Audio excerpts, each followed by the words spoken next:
On va commencer directement par ce qu'on appelle le fauteuil blanc. T'inquiète pas, ce sont des questions que tout le monde se pose, mais que nous, on te pose indirectement à travers donc, les téléspectateurs qui ont été nombreux à les poser. Il y en a encore qui, les questions continuent de venir. Mais je pense que l'équipe éditoriale donc, en a choisi 4, okay. Pardon, plus d'une dizaine. Autant pour moi. Tout de suite donc, David, lumière. Voilà. Ce sont des questions auxquelles tu devras répondre donc avec beaucoup de franchise, comme tu l'as toujours été d'ailleurs. Première question, elle va atterrir maintenant pour toi, GM, Jonathan Morrison. Magnifique maillot. Ça c'est Yamoussoukro. Ouais. D'accord, et moi je porte le maillot de Cocody. Très bien. Justin Goli, qui est Jonathan Morrison en réalité? Parle-nous de toi. Ça, c'est une question vague. Hein? Ouais, vague, peut-être qu'il veut dire à l'état civil, ton nom. C'est mon vrai nom. C'est le vrai nom. William Astrid. William Astrid. Morrison. D'accord. Ouais. Astrid, ça fait un peu féminin. C'est peut-être pour ça que tu as un grand cœur. D'accord. Et puis, qui est né en Côte d'Ivoire, c'est ça? Oui, à Yopougon. À Yopougon. Exactement. Précisément où à Yopougon? Chu. Au Chu, d'accord. Et qui est très vite parti aux États-Unis. Exactement. D'accord, ça marche. Autre question pour Jonathan Morrison, dans le fauteuil blanc. Elle atterrit maintenant, c'est Lionel le génie qui dit « Bonjour GM, ma question est la suivante. Est-ce que c'est vrai que tu as été adopté par une femme appelée aussi Morrison, une milliardaire des États-Unis, puis après sa mort, tu as hérité de ses biens ?» C'est quoi ça? Mon cher, ouais, je découvre à l'instant. Non, c'est faux. C'est faux? Non, c'est faux. D'accord, donc ça, ce sont des rumeurs comme d'hab. Exactement. Très bien. On poursuit avec l'autre question, c'est Azo Innocent qui dit « Tu es rentré au pays avec quel objectif en tête? Le premier objectif en tête quand tu rentres au pays? » Apporter une pierre au développement du pays. Et puis, créer un nouvel ordre pour la jeunesse. D'accord, voilà. Un nouvel ordre pour la jeunesse. Pour la jeunesse, mais tu es venu plus avec des idées pour la jeunesse. Sûr. Très bien. En rentrant, est-ce que tu te disais que ça allait être facile ou peut-être difficile? Non, je savais que ça allait être difficile. J'étais prêt à ça. D'accord. Ça fait 3 ans que je me prépare pour ça. Que tu te préparais pour ça. D'accord. Autre question.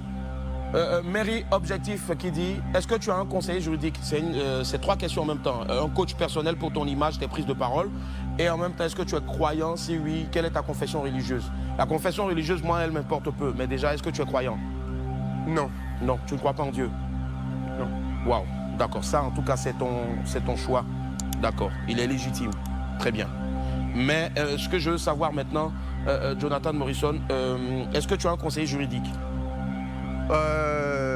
Bon, non, pas vraiment. Mais oui, bien sûr. J'ai des avocats. Des avocats, d'accord. Que vous appelez conseiller juridique. Oui, je veux dire quelqu'un au moins qui t'aide juridiquement. Bien sûr. C'est vrai que le conseiller juridique, il est différent un peu de, si je ne m'abuse, de l'avocat, mais en tout cas, tu as des avocats qui sont là et qui te conseillent juridiquement. Bien sûr. D'accord. Mais en Côte d'Ivoire, ici, non?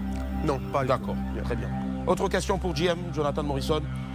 Elle apparaît maintenant, c'est Safia Toukone. Safia Toukone qui dit, c'est quoi ton niveau d'études? Moi, j'ai eu le bac aux États-Unis et j'ai fait des formations après, pas l'université en tant que tel. Là-bas, il y a beaucoup de formations par compétences. En ligne, ouais. C'est ça, en ligne et par compétences. D'accord, très bien. Autre question pour GM, Jonathan Morrison. Fofana Mama Karamoko qui dit, je voulais savoir si une fois dans ta vie, tu as été, la question est, brouteur, et si oui ou non, sois sincère dans ta réponse. Non. Non, pas jamais.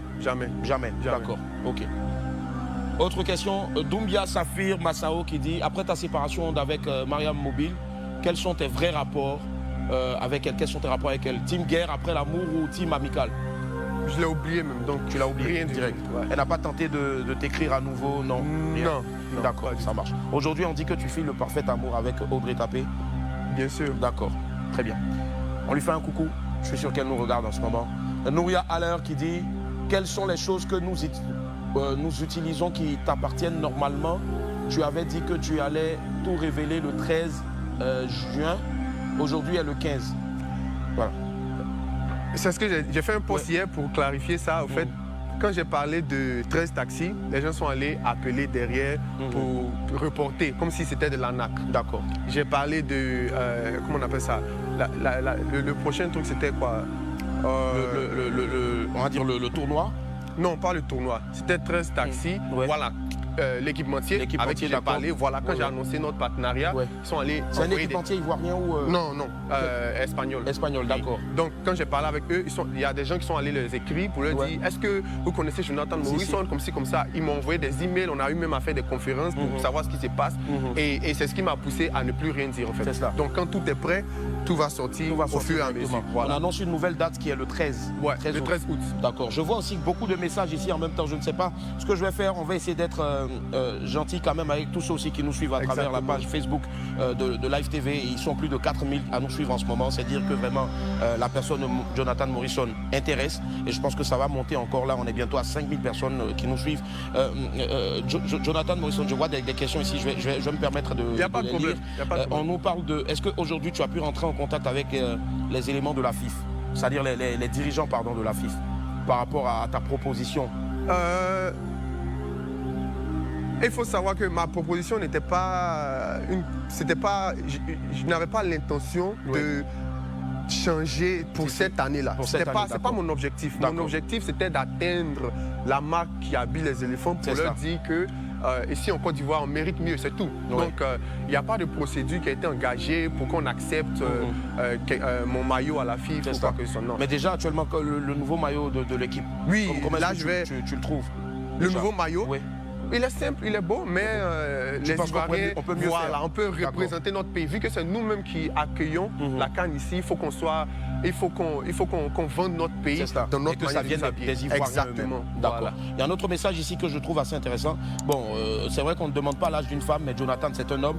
C'est Emo Asso qui demande l'âge de Jonathan Morrison. Mais je préfère garder l'âge. D'accord. Voilà. D'accord. Voilà. Mais déjà dans la trentaine? Non, pas encore. Pas encore. D'accord. Ok, ça marche.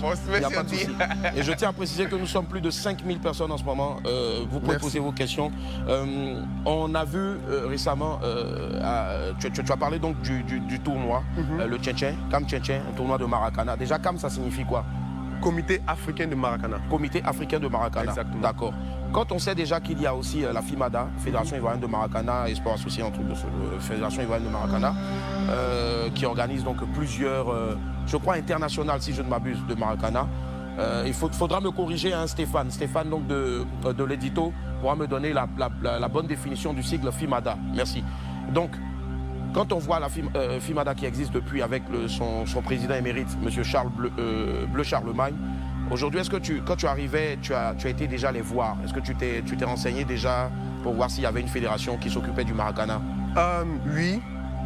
Eux-mêmes, ils ont essayé de nous contacter depuis, ça fait plusieurs mois, mais moi, j'étais très occupé. Moi, quand on a fait nos recherches, c'est pas le même sport.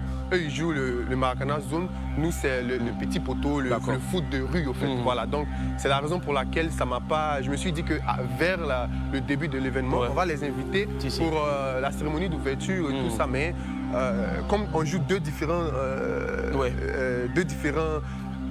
il y a deux différentes règles de jeu. Donc, pour moi, il n'y avait pas forcément de besoin qu'ils soient associés dans sinon, rien de méchant. Non, rien de méchant. Parce que je tiens à préciser déjà qu'il y a une fédération africaine de Maracana et il y a, la FIMADA, c'est la Fédération ivoirienne de Maracana et discipline associée. Voilà, gros coucou à Monsieur le Président Bleu Charlemagne. Alors, là maintenant, tu es très avancé. Le 13 au soir, à l'hôtel Palm Club, tu as ton, comment on appelle, je veux dire, tu as le lancement de CAM Tchétchèn première édition. Gros ouf de soulagement déjà. Bien sûr. Bien sûr. D'accord. Et tout juste après, il y a la déclaration donc de la FIMADA et on parle même d'une supposée, je veux dire, convocation, je crois, devant les tribunaux, si je ne m'abuse. Est-ce que tu as eu vent de ça? J'ai vu, on m'a envoyé ça, beaucoup de personnes m'ont envoyé ça, mais moi j'ai envoyé ça à mes avocats à New York. Et ils vont me faire un retour. On va d'abord, avant de parler, avant de faire quoi que ce soit, on va d'abord vérifier le décret, et les documents qui leur permettent d'avoir le monopole sur le Maracana. Parce que le Maracana, c'est un sport qui existe depuis très longtemps. Est-ce que peut-être c'est pas forcément le fait de vouloir imposer un monopole, mais peut-être, est-ce que la FIMADA ici ne se sent pas peut-être quand même, ça je le dis, ce sont mes mots, je veux dire, délaissé quand on sait que, pas délaissé, négligé, quand on sait que c'est quand même depuis des années M. Bleu Charlemagne et la FIMADA qui organisent des tournois de Maracana. Mais toute la toile était étonnée. Beaucoup de personnes ne savaient même pas que la FIMADA existait. Moi, je suis venu, ça fait seulement quelques semaines, quelques mois que je suis en train de parler de mon tournoi. Tout le monde sait, c'est qu'il y a un problème là. Il y a un problème, c'est le travail, au fait. Ça veut dire que normalement, si la FIMADA, comme ils ont dit, ils sont là depuis 2000, ils ont le monopole du Maracana, ça veut dire que normalement, tout le monde devait les connaître dans le monde du Maracana. Moi, je suis venu, il y a 24 présidents qui sont toujours en train de jouer des tournois. Président de club ou de Maracana, président de club de Maracana, voilà. Qui sont affiliés aussi à la FIMADA? Non, pas du tout. Okay. Non, comme j'ai dit là, j'ai contacté tous les présidents, tous ceux qui sont déjà dans le monde du Maracana ici, qui jouent les tournois partout. Et ça fait des mois qu'on communique. Personne n'a jamais parlé de FIMADA ou quoi que ce soit. Donc voilà. Et ça, moi j'ai vu plusieurs tournois de Maracana qui se sont passés de grande envergure d'ailleurs, qui ont eu de gros sponsors. Et on n'a jamais vu de communiquer. D'accord. Donc c'est vrai que tu as des avocats, mais après à un moment donné avec du recul, est-ce que tu ne te dis pas, bon, je reste ivoirien, africain, rattaché à des valeurs qui veulent que même si j'ai les plus grands avocats du monde, je dois quand même humblement en tant que jeune africain aller vers le grand frère Bleu Charlemagne. Grand frère, voilà, je n'étais vraiment pas au courant en toute honnêteté et je souhaiterais travailler avec votre expertise, main dans la main par exemple. Est-ce qu'à un moment donné, tu n'as pas pensé à ça? J'avais pensé à ça, mais nous sommes dans le monde des affaires et tout ce que je fais est contrôlé et réfléchi. Donc, je ne peux pas me lever, aller tant que mon équipe n'a pas encore pris cette décision-là. D'accord. Et sinon, ce n'est pas l'envie qui manque. Non, c'est pas l'envie. Très bien. D'accord. On espère en tout cas, dans les jours à venir, qu'il y aura un terrain d'entente. Bien sûr. D'accord. Beaucoup de personnes se posent la question de savoir d'où est-ce que tu puises les financements pour déjà promettre à l'équipe qui va gagner la somme de 40 millions de francs CFA. On a même, je crois, un stade qui est en cours. Voilà, en cours. Le stade, il sera prêt pour quand? Il sera prêt un mois avant le. Un mois avant, voilà. d'accord. Voilà. D'accord. Et le premier coup d'envoi sera donné quand? Le 13 août. Le 13 août, d'accord. Il y a une signification particulière avec le 13 sur un ancien membre, un ex-membre de Kif Nobit? Non, pas du tout. Mais pourquoi à chaque fois le 13? Bon, le 13, il n'y a pas vraiment de définition. Moi, c'est mon chiffre chétif. Donc, voilà, tout ce que je fais autour du 13 me réussit. Donc, voilà. D'accord, tout ce que tu fais autour du 13 donc, te réussit. Maintenant, aujourd'hui, beaucoup de gens veulent savoir d'où est-ce que tu tires les fonds, d'où est-ce que tu puises les fonds pour... C'est les affaires. C'est de réfléchir, c'est tout. D'accord. On est en train de construire un stade. On va prendre un exemple.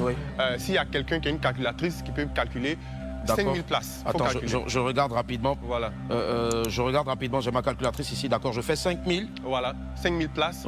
C'est-à-dire 5000 personnes qui viennent, qui payent un ticket de 2000 francs. Ah, le ticket va coûter 2000 francs. Donc je fais 5000 fois 2000 personnes. Voilà. D'accord. 5000 fois 2000, ça nous fait déjà pour un match 10 millions. 10 millions. Il y a 52 matchs. 52 matchs. Donc 10 millions fois 52, ça nous fait 520 millions normalement. Donc le challenge, c'est l'engouement. D'accord. Voilà. Le plus difficile dans tout ça, c'est pas l'argent, c'est d'attirer les gens vers le tournoi en fait. Mais aujourd'hui, on est habitué depuis belle lurette à faire des tournois de Maracana, Petit Poteau par exemple, dans nos quartiers. L'entrée était gratuite. Est-ce que tu ne trouves pas qu'avec les autres tournois qu'il y aura à côté, notamment le Zébier et autres, là, est-ce que tu penses que tu pourras avoir autant de monde pour atteindre cet objectif-là et pouvoir payer 40 millions aux vainqueurs? Bien sûr. Moi, je sais que les Ivoiriens aiment les bonnes choses.